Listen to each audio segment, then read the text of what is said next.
저는 개인적으로 장로회 신학대학 법인 이사를 지금 3년째 직무를 수행하고 있습니다.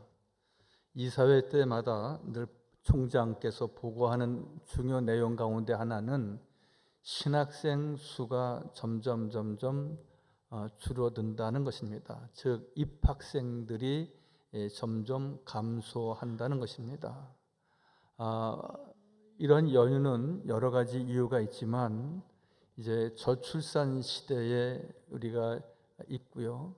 또 하나는 젊은 사람들이 교회에 대해서 신학에 대해서 늘 관심도가 또한 매력이 좀 떨어져 있는 것으로 보여집니다.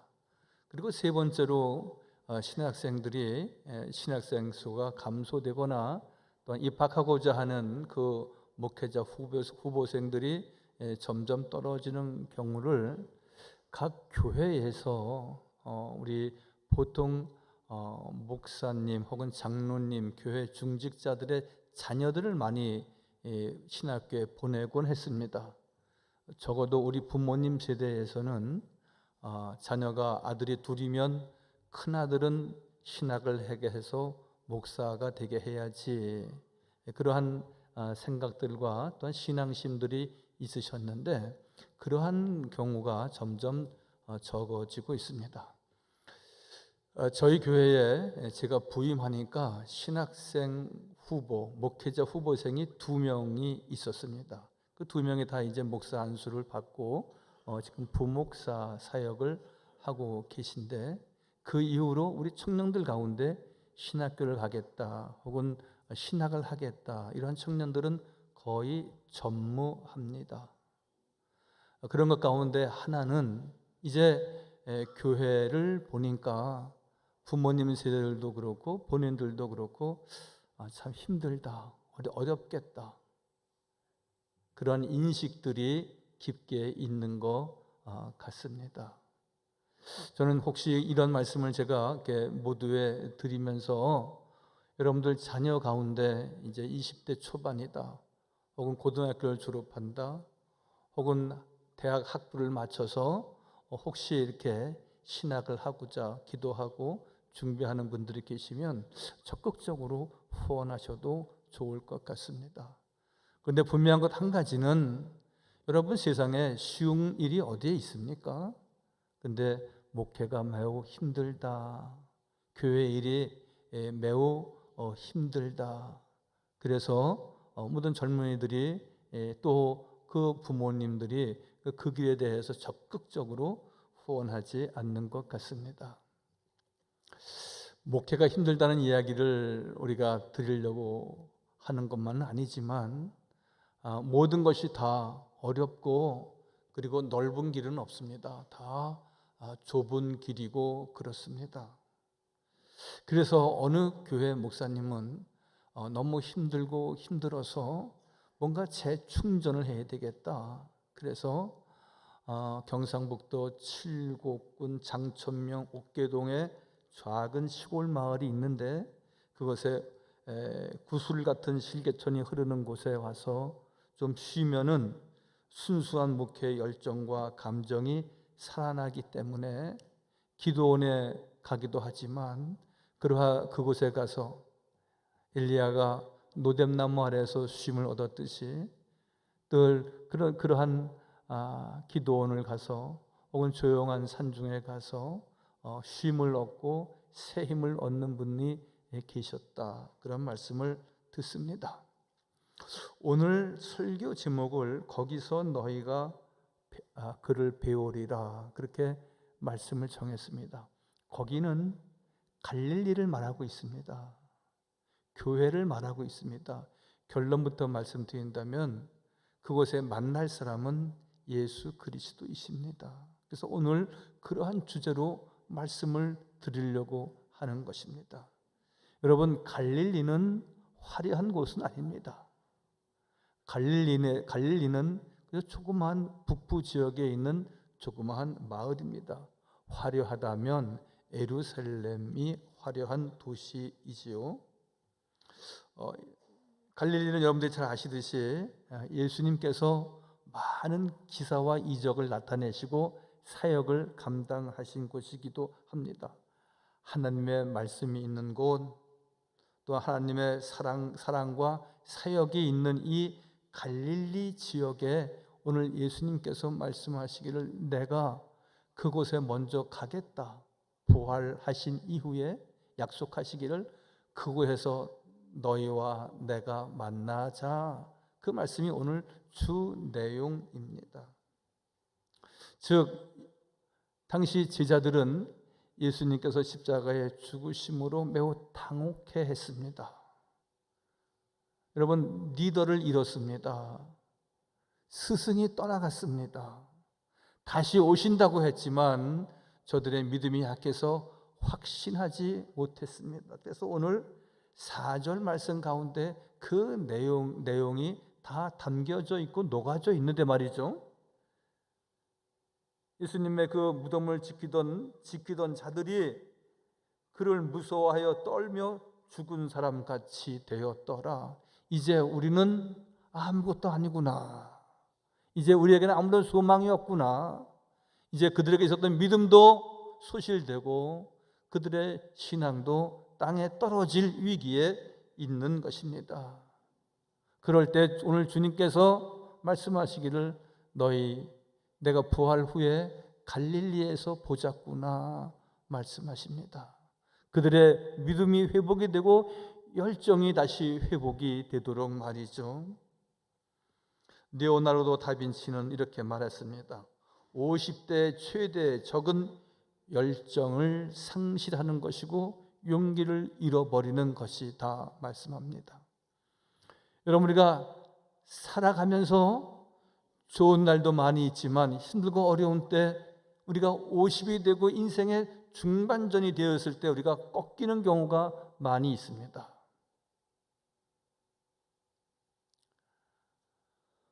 (50대) 암도 오고요,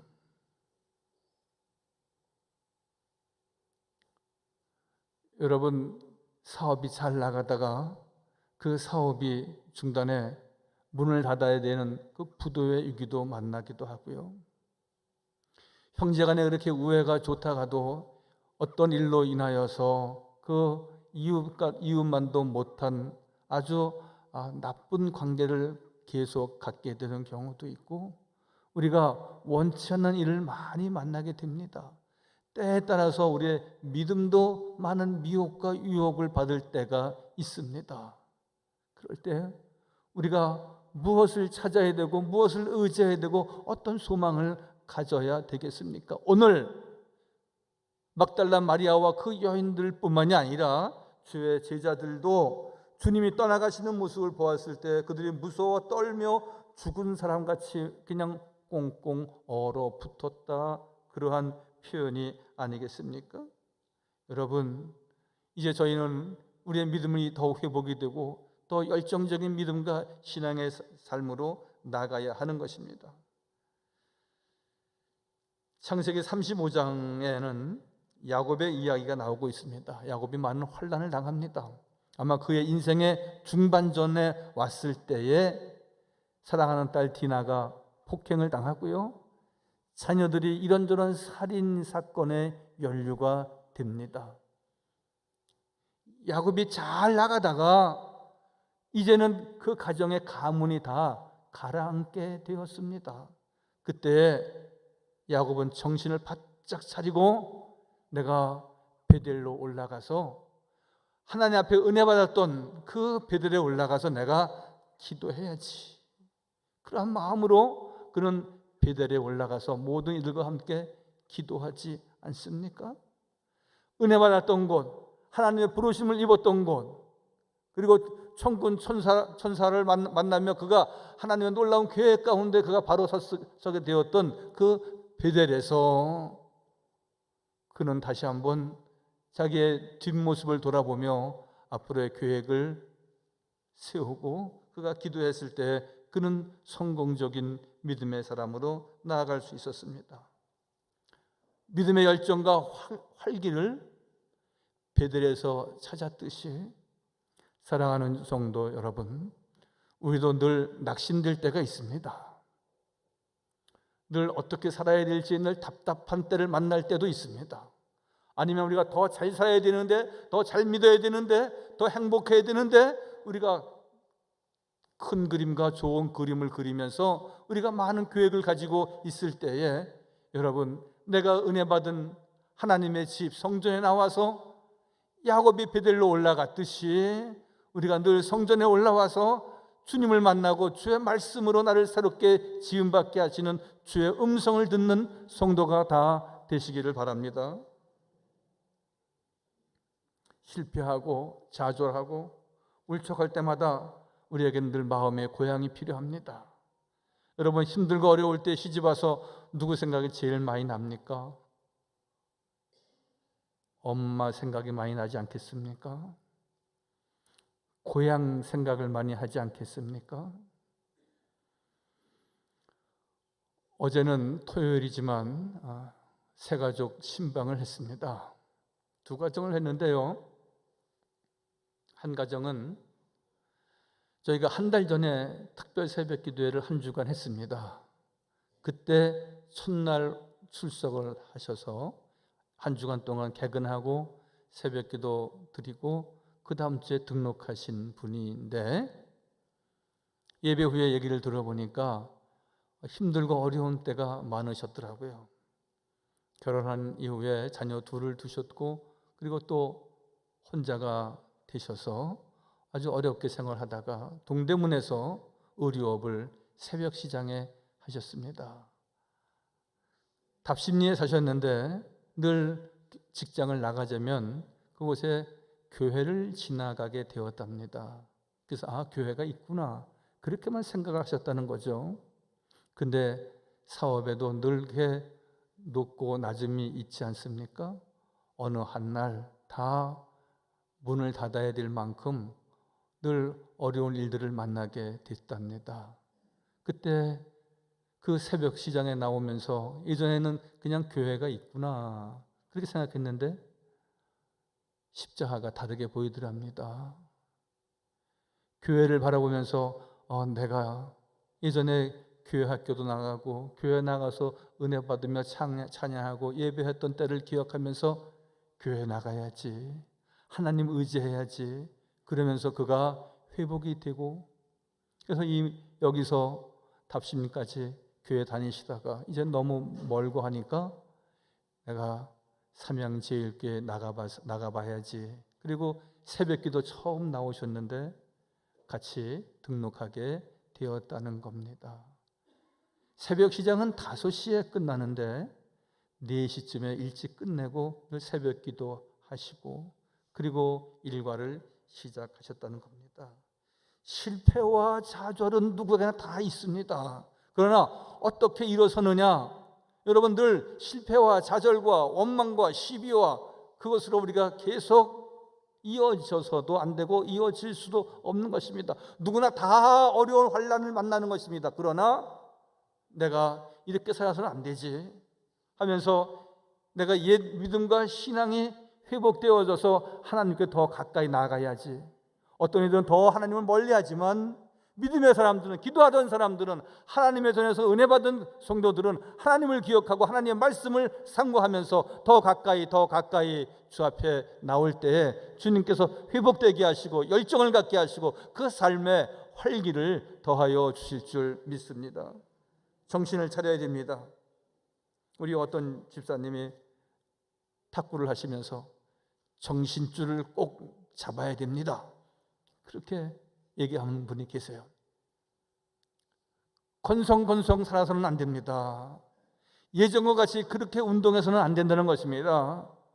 늘 정신을 바짝 차리고 집중해야지 그 게임이 될까 말까 한데 말이죠. 우리의 인생도 역시 마찬가지입니다. 살던 대로 살면 되지, 그렇게 말하는 분이 계세요.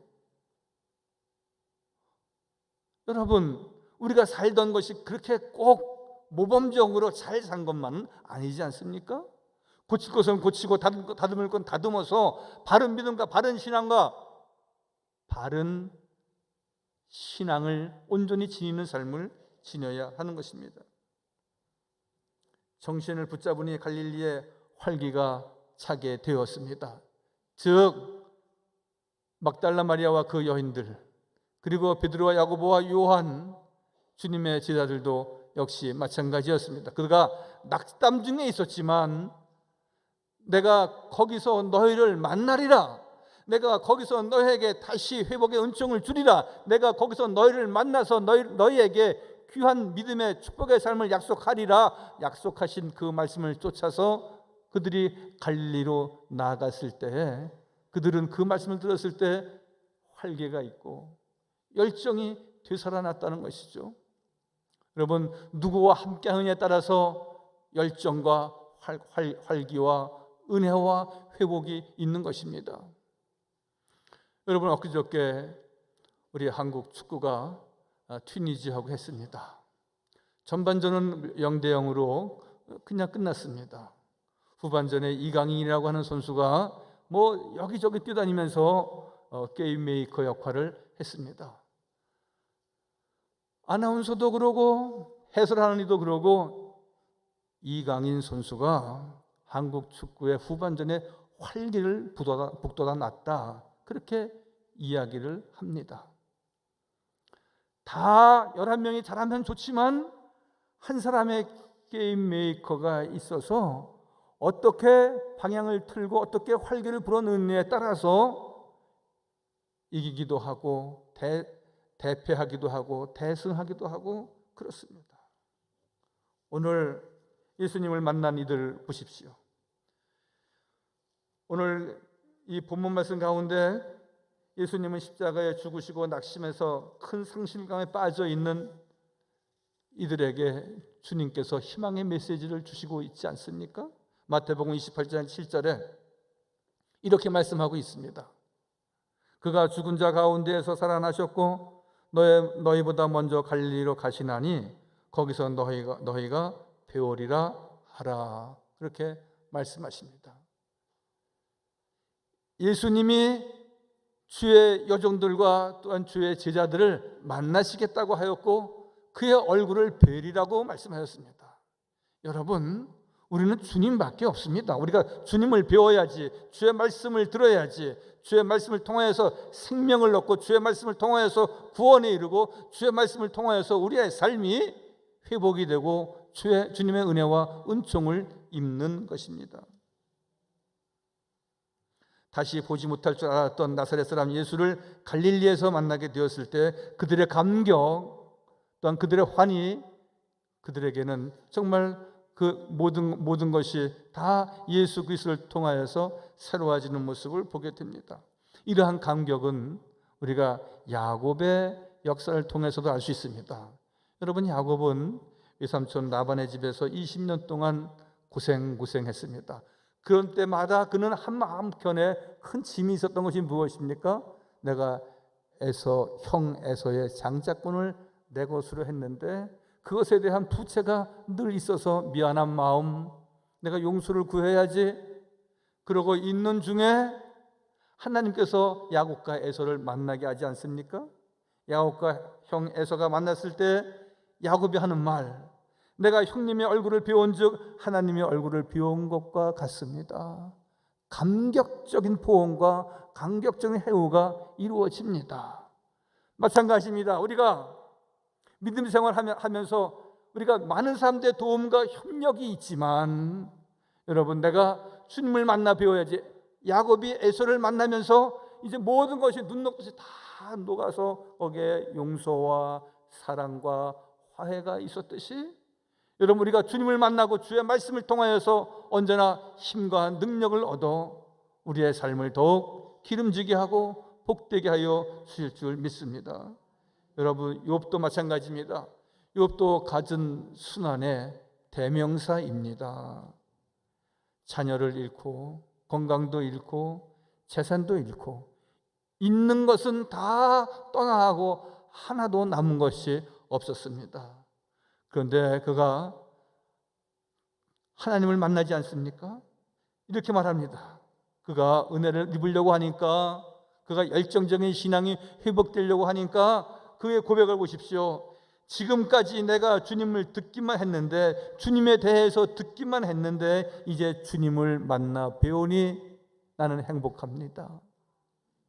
여러분, 주님을 만나야 되는 겁니다.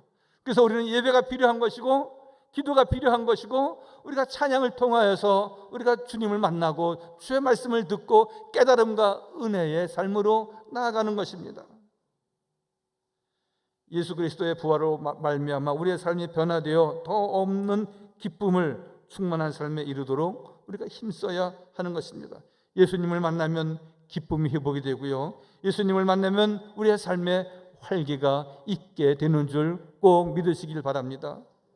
구주만 생각할 때도 내 마음이 좋거든, 주 얼굴 배울 때에야 얼마나 좋으랴. 한번 우리 1절 같이 한번 불러보시겠습니다. 구주를 생각만 해도 이렇게 좋거든, 주 얼굴 배울 때에야 얼마나 좋으랴.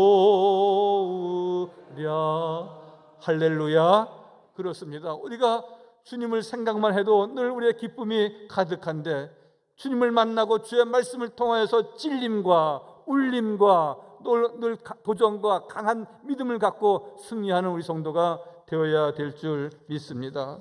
주님을 만났던 많은 사람들, 특별히 오늘 본문 말씀에 주의 제자와 막달라 마리아와 그의 여인들, 그들은 늘 갈릴리를 사모하던 사람들이었습니다. 28장 10절 말씀에 예수께서 이르시되 무서워하지 말라, 가서 내 형제들에게 갈릴리로 가라 하라, 거기서 나를 보리라 하시니라 말씀하십니다. 막달라 마리아와 여인들은 부활하신 예수님을 예루살렘에서 만난 적도 있었습니다. 그런데 예수님의 제자들은 예루살렘이 아닌 갈릴리에서 만났습니다. 여러분, 우리에게 추억이라고 하는 것은 아름다운 것입니다. 때에 따라서 늘 생각하기 싫은 추억도 있지만 누구나 다 경험이 있습니다.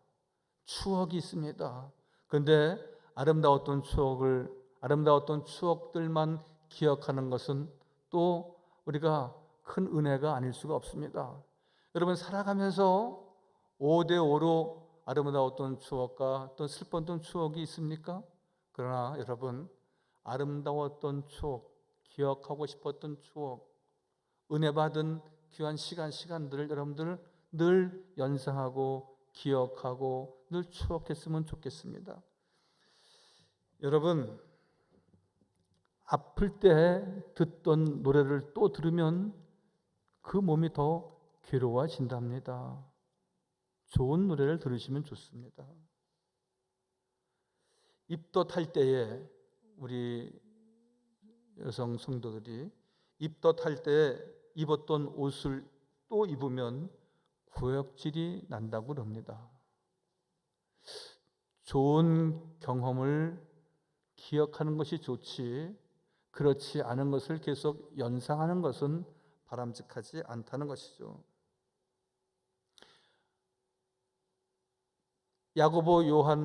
베드로, 야고보, 요한은 갈릴리에서 부름을 받은 사람들입니다. 고기 잡는 어부에 불과했지만 주님의 부름이 있었습니다. 그래서 그가 주는 그리스도시요 살아계신 하나님의 아들이십니다, 주님만 바라보고 늘 주님을 쫓았던 은혜의 사람들이었습니다. 은혜 받은 장소가 갈릴리였습니다. 그래서 그들은 갈릴리로 달려가서 다시 주님을 만나고 새 힘을 얻고 활력을 찾고 또한 열정적인 사도가 되었다는 것입니다. 여러분, 우리에게도 마찬가지입니다. 부부간에 늘 좋은 날만 있을 수 없습니다. 큰 소리 내고 다툴 때도 있게 마련입니다. 그러면 많은 분들이 그렇게 한답니다. 결혼 사진을 꺼내보고요, 연애 편지를 읽기도 하고요, 신혼여행지 한번 가보기도 하고, 이렇게 옛날 일을 다시 회상함으로 당시의 감정을 다시 되찾고 어려움을 해소하고 가정의 회복을 꾀하는 경우가 있듯이, 여러분, 우리가 임직받았을 때 그 감격이 있지 않습니까?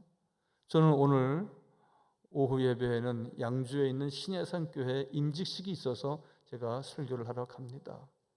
장로님 몇 분, 권사님 몇 분, 안수집사님 몇 분 이렇게 임직을 하더라고요. 그들이 얼마나 그 직을 사모하고, 그리고 그들을 안수할 때 그들이 막 눈물을 뚝뚝 흘리고 그러는 경우를 종종 보게 됩니다. 여러분, 힘들고 어려울 때 그날을 기억하십시오. 하나님 배 약조하고 하나님 잘 믿겠습니다, 충성하겠습니다, 죽도록 헌신하겠습니다. 임직뿐만이 아니라 우리 하나님의 부름받은 우리 모든 성도들도 역시 마찬가지입니다. 내가 잘 믿어야지. 나는 하나님밖에 없는 사람이야. 부모님이 나를 위해서 얼마나 뒤에서 기도하셨는데 내가 이 믿음의 길을 잘 가야지 다짐하고 다짐한 날이 우리에게 분명히 있고요. 우리가 이런저런 은혜를 받은 날들이 여러분 많이 있지 않습니까? 그 날을 기억해야 됩니다.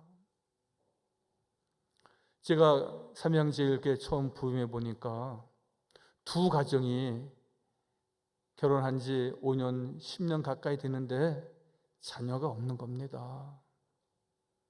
그래서 본인들이 많이 애쓰고 기도하고, 저도 그 삼성병원에, 그 동국대 앞에 있는 그 삼성병원에도 가고 또 같이 기도하고 또 기도하고, 한 가정에는 쌍둥이를 주셔서 지금 아이들이 고등학교 가는 나이가 되었습니다. 또 한 가정의 아이는 그 가정에 늘 자녀가 없으면 또 아들을 주시기를 원해서 아들을 위해서 기도했는데 하나님께서 정말 똑똑꼬비 같은 아들을 하나 주셨어요.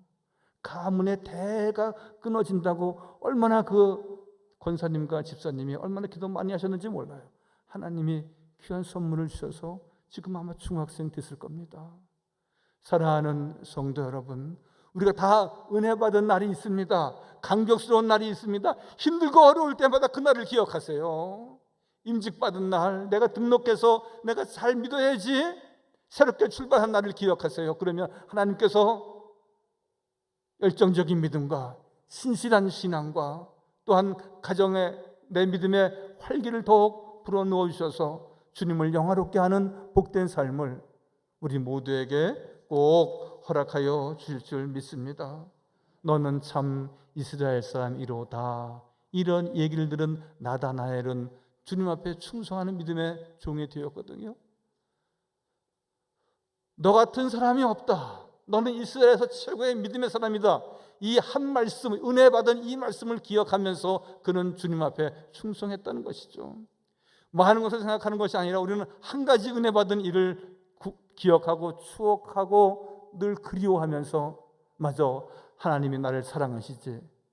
너는 내 것이야. 너는 하나님의 사람이야. 너는 복의 근원이야.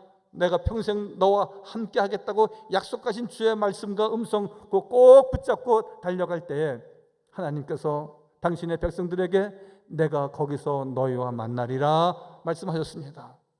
하나님께서 우리를 만나시고 우리를 축복하시고 성전을 통하여 하나님의 놀라운 은혜와 축복의 성도가 다 되게 하여 주실 줄 믿습니다. 할렐루야.